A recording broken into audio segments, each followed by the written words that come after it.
Good evening. One of the big unanswered questions about the marathon bombers is what role religion played. Were they Muslim radicals? And if so, what does that mean? And why are they targeting the United States? We'll delve into that with Middle East expert and author David Rhodes. But first, some of today's other developments. We learned today that bombing suspects, Tamerlan and Dzhokhar Tsarnaev, were intending to make New York City their next deadly target and had explosives ready to detonate in Times Square. New York Mayor Michael Bloomberg and Police Chief Ray Kelly were informed by the FBI last night that the brothers had planned to drive to New York for the attack. Also, despite earlier reports that the Tsarnaev brothers' parents were on their way from Russia to the U.S., they are not. The father says he may leave in a day or two. And the body of Brown University student Sunil Tripathi was found in the Providence River. The 22-year-old was last seen on March 15th. Last week, social media sites were speculating Tripathi could have been one of the Marathon Day bombers. A Providence police spokesman wouldn't speculate on how long they believed Tripathi's body was in the river, but said there was no evidence of foul play. Well, while investigators are still uncertain what role radical Islam played in the marathon bombings, one truth remains. The United States has long had a troubled relationship with the Middle East. Pulitzer Prize-winning reporter David Rhodes, himself once kidnapped by the Taliban while reporting for the New York Times, has spent the past several years researching U.S. involvement in the region. What he learned is in his new book, Beyond War, Reimaging American Influence in a New Middle East.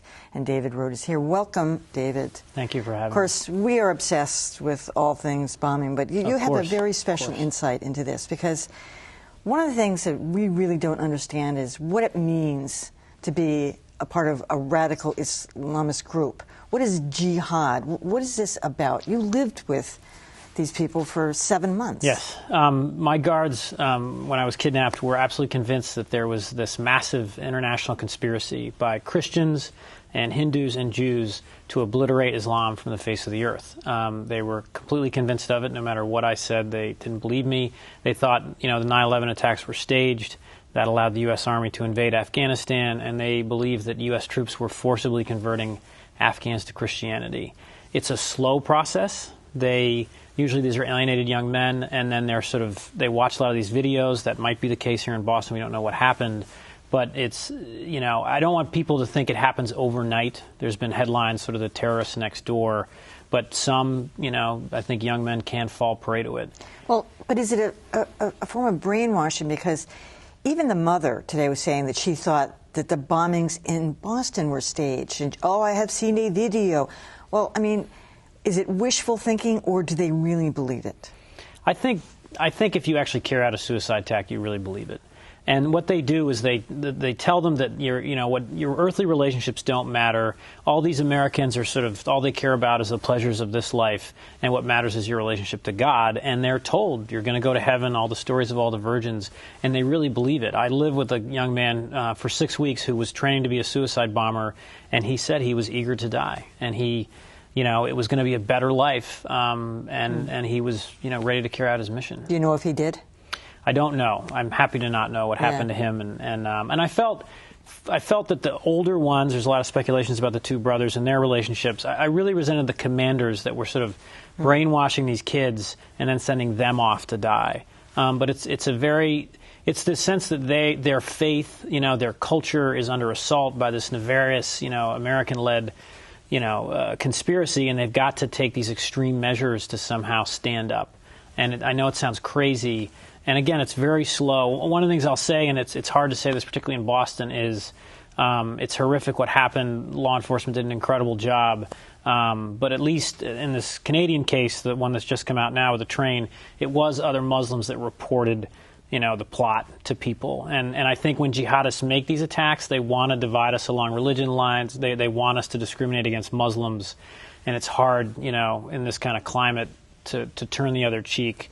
But it's important for us, as best we can, to not sort of play into their hands. Well, that's one of the big themes of your book, which is this whole thing of Islam, the Muslim community, as a monolith. But we said the same thing during the attacks of 9/11. It didn't feel like the great powerful voices of Islam, the imams, and came forward and decried it, denounced it, expressed their horror. And I have to say, I feel the same thing happening now. Where are they? There are, and I was actually in Louisville, Kentucky when the news broke on a book thing, and I had dinner, or actually breakfast, with Pakistani American doctors, and they decried it. But it wasn't picked up much in the local media. I think part of it is the media's fault.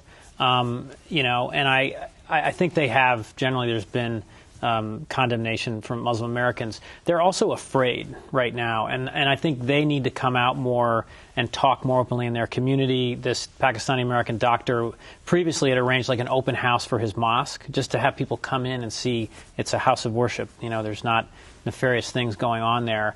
And, maybe pie in the sky, but maybe it's a time for religious leaders, Christian, and Jewish, to be dialoguing more with members of the Muslim community. But they need to come out and say, how they feel. And everyone I've talked to in the American Muslim community is sort of horrified. They feel like years of effort to try to get rid of this stereotype were set back by these two young brothers. Yeah, well, we talked to several members of the Muslim community here who just said that they fear that instantaneously they would be targeted. I mean, there was one doctor who was sitting at a restaurant when he actually wrote about it for the New York Times, and his instinct was to get out of there rather than go help people, because he feared, as a Pakistani man, he just dressed as a civilian that day, that he'd be targeted. Now, to Boston's credit, that hasn't happened yet, and I think there's been a tremendous sort of response by the city. And more broadly, in the book, and this is the question, is it a monolith, the Islamic world? Do they all hate us? And, after all these years of reporting in the region, there are jihadists. They kidnap me. We have to use force against them. We have to be, on our guard here. But there's, another side of this religion. There are people that tell me they're proud to be Muslims, but they also want to be modern. And they sort of want to move forward. They resent American soldiers. They don't want, to be forced by Americans to live a certain way. They also don't want to be forced by sort of crazy armed jihadists to live in a 12th century caliphate. And, I think that exists across the region. We can't always help them, but we should sort of slow down, not do military invasions, listen to them, and see how can we help when, a green revolution happens in Iran. So that's really the other big theme of your book, which is a non-military approach to solving problems in the Middle East. I mean, of course, people have been shooting and banging and killing and stabbing each other over there for centuries. Since, how do you stop it now? I think you don't add to the banging and the shooting, I think I was in Tunisia, which was where the Arab Spring started, and I said to sort of more moderates there, what do you want from the U.S.? What should we do? What helps you in terms of gaining credibility as a moderate in your society? And they actually said private investment for any U.S. company that wants to sort of trade, in the region. It's great. We're actually great at infrastructure. American companies currently export more to the UAE, where Dubai is, than they do to all of India. So there are business opportunities in the region in the more stables corner. They wanted education, improved education in their own countries, and educational opportunities here, which is very difficult to talk about in the wake of the Boston attacks.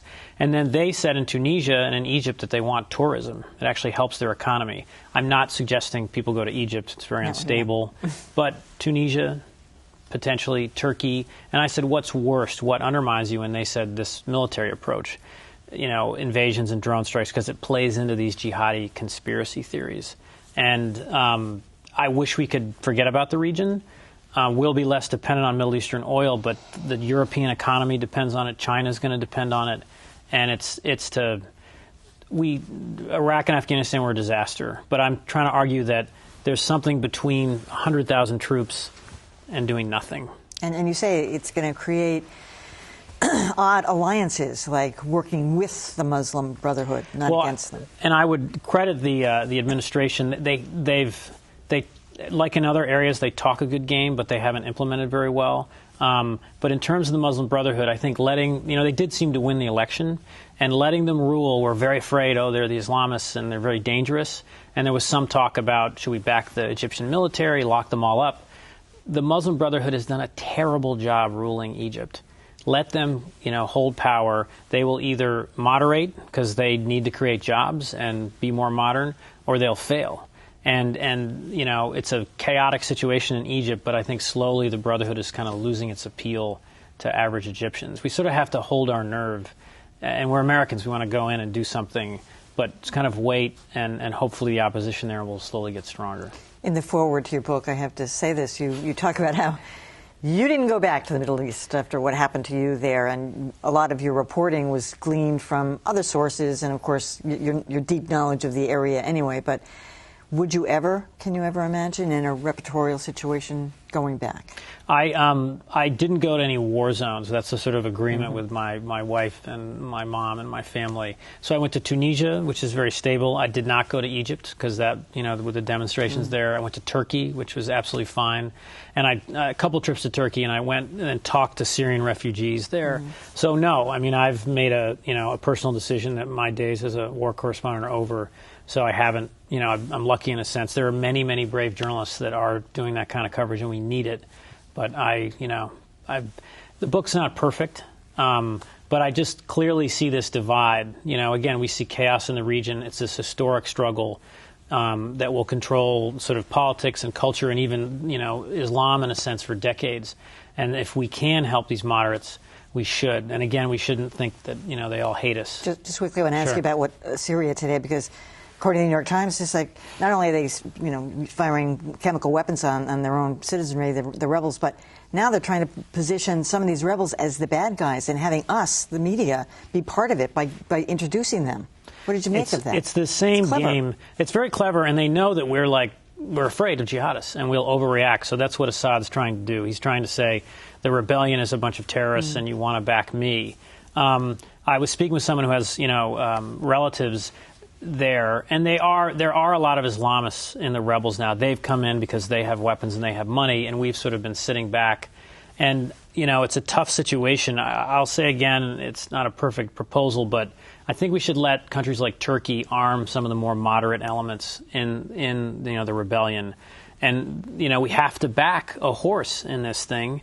Assad is, you know, a nightmare, and what he's doing is terrible. And if we don't do anything, all these hardline jihadists are going to come in and control sort of the new Syria. All right, David Rhodes, always a pleasure to have you here. Good luck Thank with you. this book, too.